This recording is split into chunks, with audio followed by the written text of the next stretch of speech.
Yesterday, I posted this photo of the Milky Way over Jumbo Rocks, and I got a lot of comments from people asking me how I did it. So I thought I'd use my Google Glass and quickly give you a overview of what happened here.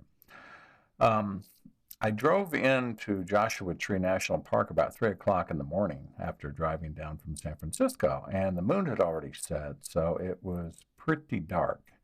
In fact, all I could really see were the stars in the sky. Could see the Milky Way. It was beautiful. I can't really see it where I live, so it was really neat, and I wanted to include that in a photo. So I was looking for a foreground object of interest to put in front of it. Well, as I was driving up the main road in Joshua Tree, I saw a sign that said Jumbo Rocks 4 miles. So I thought, oh, Jumbo Rocks. That sounds like me. I think I'll head up there, see what I can find.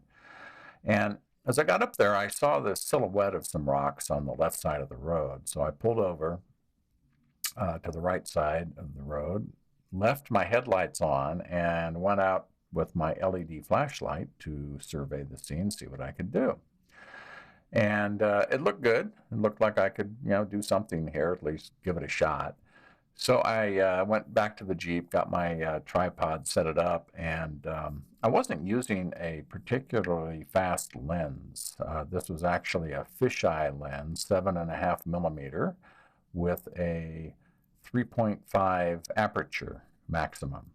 Well, that's not really too fast for astrophotography, but it's what I was going to use, so I went with it. Well, so what I did, I left the Jeep headlights turned on, and they were pointing up the road, so there was just a little bit of residual dispersed light from the headlights that was kind of falling on this scene. And I knew from prior photography of the Milky Way that I needed to use a fairly high ISO and a long exposure to get this. So I set my ISO at 3200. I decided on a 40-second exposure.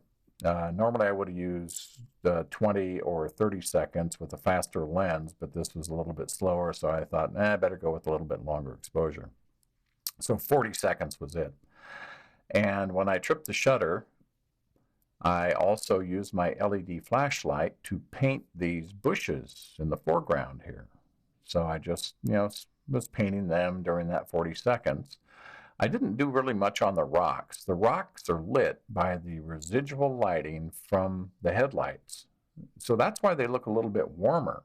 That's a little bit warmer light than on the bushes in the foreground, because the LED flashlight is actually a pretty cold light. So that kind of adds a neat little effect to it too.